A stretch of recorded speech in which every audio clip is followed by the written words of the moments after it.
I'm Lolo Ganaiki, and joining me all the way from Nigeria is 2Face Idibia. Welcome to America, 2Face. Thank you. So many people have called you the king of Nigerian R&B, the king of African pop music. Well, what do you make of that title? You're laughing. Wow.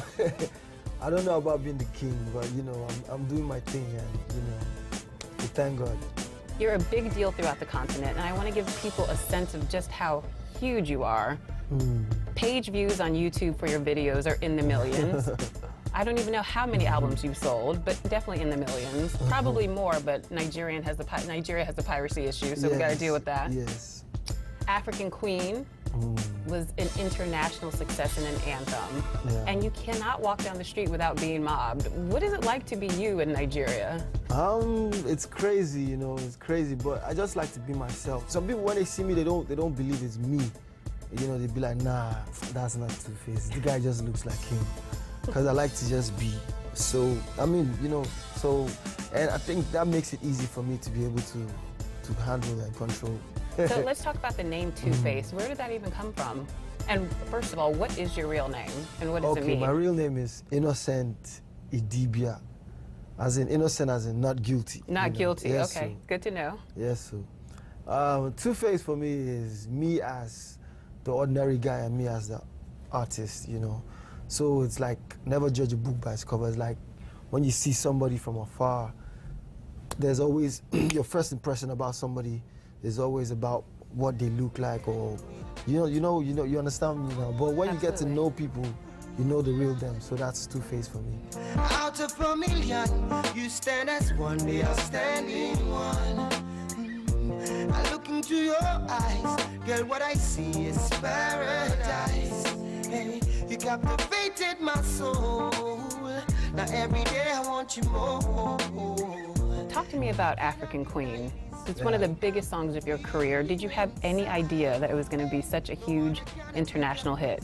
It was featured in the movie Fat Girl starring Monique. Yeah, you know, when you do stuff, you listen to it, you be able to know, you can tell if it's a good song or if it's not too good. And I prayed for it to be a hit song, and it became a hit song, you know. But the speed and the level that it went, it was so, you know, it was like, all of a sudden it was everywhere. So it took me unawares, but, you know, I suspected it was going to be a hit, and it became a hit. So how did it end up in the movie Fat Girls? It was somebody that knew somebody that played it for somebody that somebody listened to, and then somebody loved it. Somebody was doing a movie, and I really felt good, you know, about the whole thing. It's definitely one of the top 5 songs played at every Nigerian wedding. Yes, that's for sure. Yes, so I've had to play at so many weddings because of that song. Do you want to sing a little bit of it for me right now? Come on. Hey, you can serenade me. Can I be your African Queen right now, please? Just like the sun light up the earth, you light up my life, that's why I say you are my African queen. And that is the African beauty. Yeah, no worry, when you come my show, you'll see I'm live. Thank you for that. Thank you for that. Now, a lot of your songs are about love.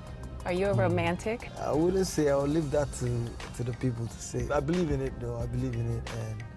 And if you ask, the reason why I'm saying that is if you ask me if I'm a romantic person, I wouldn't be able to say if I am or not. But in your videos, you bring flowers. You're always singing about your feelings. Yeah, I try to be cool and nice and as romantic as I can be. And you know, so if it's romantic enough, they'll let me know. They'll let you know? Yes. Okay. I want to talk about your sound, because I really think you're a pioneer of African pop music in its modern form. Excuse me, stand by your side and say no, shaking until the end.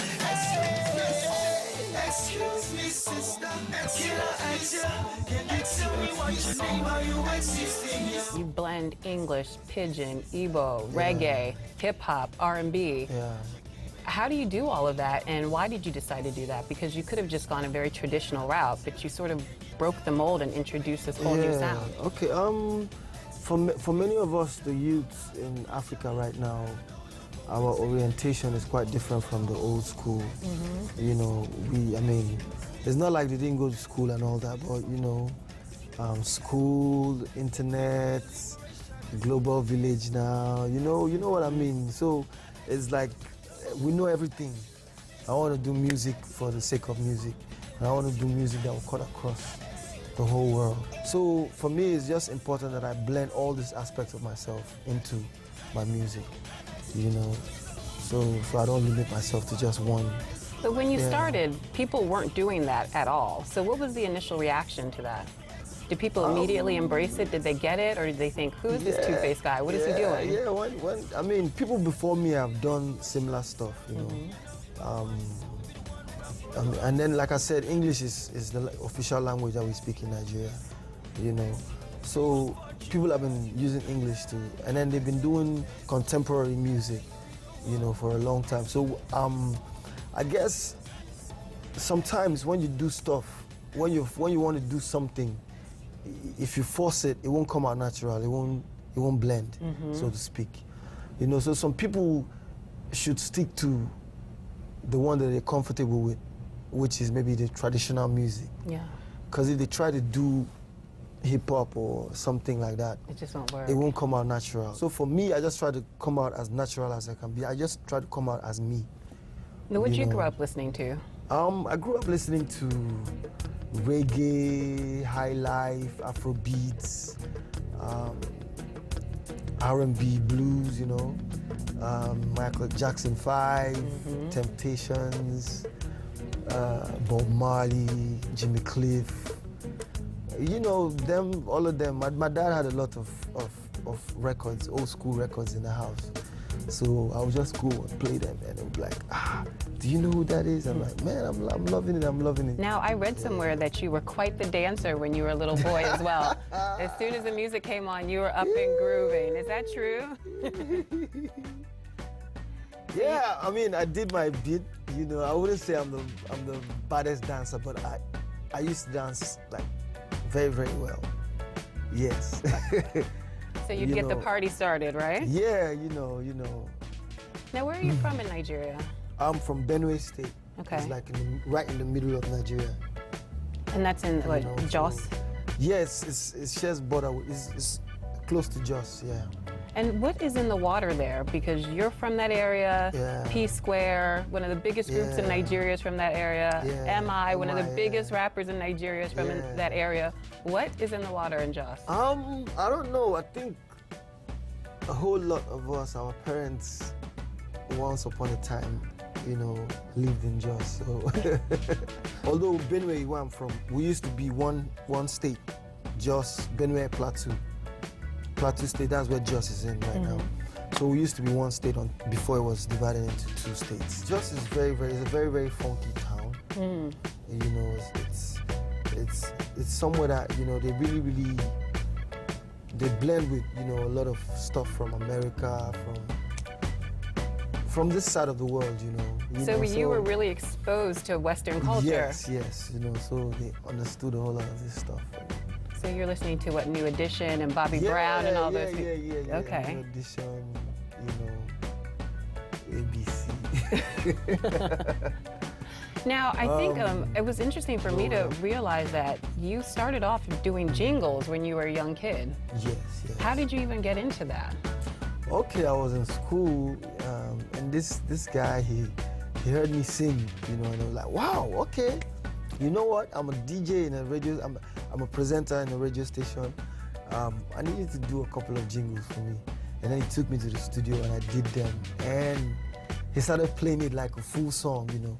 So he plays it every time before he starts his program, in between the program, before he ends the program. So the song was like a song on its own, and people were like, "Wow, okay, who did that song?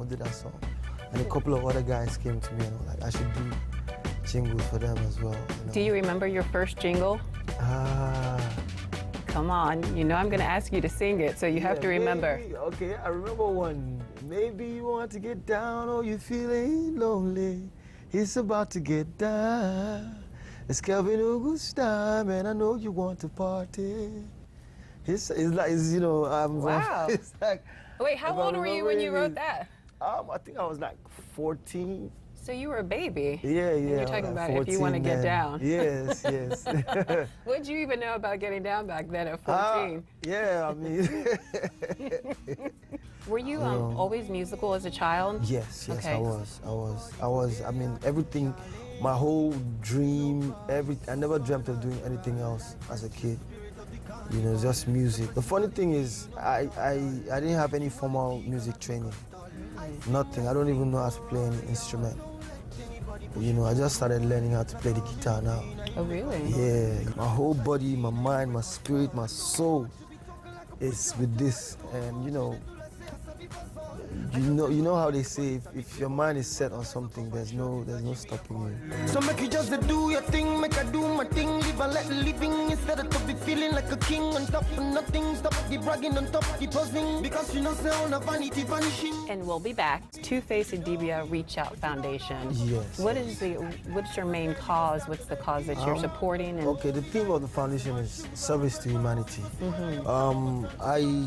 Like for me, you know, like they say, to whom much is given, you know, yes. much is expected. And, you know, for me is, I mean, just like everybody says, just to give back, do just something, you know. So many people out there, so many things happening out there, so for me is anywhere that I can, you know, contribute something positively. You know, I work with a couple of other NGOs and we've done a couple of projects and we're still doing more and more and more right now. You've been in the business for well over a decade, which is a long time, nowadays especially. I started on time. You started on time. So what's been the secret to your success and how do you explain your longevity? For me, I think is reinventing myself every now and then, you know, just doing quality music. I always try to just do, you know, music. You understand what I'm saying? Yeah. Something that, you know, 10 years from now will still be relevant. And I understand, I mean, your CDs, even the way that they look, you're not settling. It's definitely, the lyrics have to have a certain quality and the appearance, the packaging of your music has to have a certain quality level too. Yes. Why is that important to you? Because you could just put it out there. Yeah, you know, we've tried that, you know, over the years. You know, because of the issue of piracy. We tried that and we brought down the price of our CDs because we couldn't compete with the pirates. The pirates were selling their CDs for less than $1. We started selling ours for like equivalent of $1. And that's how we could sell over how many million copies, because we brought the price down. But, you know, after some time, the pirates, you know, they started bringing down the price. You know, it's even less than 50 cents now, man. Are you kidding? I'm telling you. It's a huge issue. issue. A pirated copy of, you know, CD. You know, so it became a very serious problem. So for me, I'm like, look, music, there's supposed to be value for music. You know, so it came to this point where the music had no value. The empty CD had more value than when you put music on it. That's sad. You understand what I'm saying? You know, so it was just ridiculous. So I'm like, no. We're not going to do this. We have to let these people know that, look, we're not going to give in to what they're doing. So I decided to make my CDs the full package, complete, proper jukebox packaging of a CD. And I did it with pictures, lyrics, all the credits for everybody that worked on the album. You know, piracy right now, is a huge problem in Nigeria. It is. Throughout Africa. Yeah, the movie industry suffers from it. The music industry obviously suffers. Yeah. Do you think that the government is doing enough to prevent piracy? Doing enough to fight it? Well, see, this thing is, they don't even know the worth of the music industry. They don't even know, I mean, because everybody is concentrating on oil, on petrol, you know. But they don't even have an idea of what the music industry can generate. Because of the piracy, no proper record shops, no proper orientation on where to get original copies of, you know, so it's still shaky. So mostly we make more money from concerts and endorsements and, you know, all that than we do from record sales. Do you think it's more difficult for an African artist to break out, to really make it big time? Yes, it's definitely, I mean, possible. There's no impossibility in that. You know, it's just the right strategy and the right backup. Everything will happen. There's no magic to it. No magic. Yeah, it's just the right strategy and the correct music to back it up, joint too, you know. Everything enter. I want to talk about your near-death experiences. Now, is it true that you've had 3 of them? Yes, man. So you clearly have 9 lives. Yes. Man, 9 lives. Well, man, that thing is, I don't know. What happened? Every time that I sit and I think and I look back at all those incidences, I'm like, okay. Wow. They happened randomly. It wasn't as if, you know, the first one was my house. They came to my house. Really? Yeah, and they came in and they were like, where's the money? Where your guy will get out? And as I was trying to answer them, they were just, you know, it was just being violent. Did they beat you up? They beat the hell out of me. They beat Shaggy. Allah. Really? Did you think you were going to lose your life that night? I fell unconscious. Yeah, they beat me to that level. So they took me and, you know, to the hospital. And when I woke up, my neck was bigger than my head. It was like swollen, like mad. You know, but I was lucky it didn't affect my spinal cord. Yes. So then it happens again a second time. This guy jumps out of nowhere and tries to open the car door. And open this door now, you know. And no time for negotiation. The guy just brought out his gun and just, boah! Wait, shot and he wanted to the window? open it from inside, yeah. Goodness. And, you know, I didn't know that, you know, the bullet hit me on my left thigh. And once that happened, I just opened the door and I just told my friend, let's go, no negotiation anymore. Let's just move. And so then it happens a third time. What happened then? Okay, that one was hilarious in the sense that... I love that you're able to laugh about this, because most people would be like, I'm not leaving the house ever again. They came down, there were like, how many of them with guns, AK-47s. You know, it came down, everybody come out of the car, lie down, you know. And one guy was trying to run, he just, boop, boop, boop, boop, boop, you know, they just started shooting, shot the car down. You guys have any money in this car? I said, no, it's just us, we just came from a show. It's me and my boss, 2Face, so he's the one that, the guy said, which 2Face? 2Face? Where the 2Face? You know, he now came around, he saw me, and like, it's 2Face, what? You for tell us and are you now? Why you not tell us and are you? I said, me I go to tell you.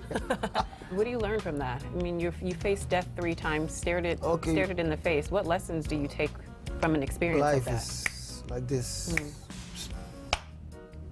Anything can happen, any second. You know, anything can happen. You know, you can be the most careful person on earth. You can be the holiest person on earth. You can be, you know, it just let me know that life is, you know, is like this. Now, you've toured the world extensively. You've been everywhere. Favorite city to perform in? I loved Moscow. Really? And, you know, I loved Moscow when I went to Moscow. And what was the energy like in Moscow? It was surprising. I was surprised to know that I had plenty fans out there. So you've conquered Africa. What's next for you? You can say that. I want the whole world to feel my music. I want the whole world to feel the world from my own perspective, you know. So, I mean, I want to go everywhere. I want to go all out. And I'm coming to America. Coming to America. I'm coming to America. Okay.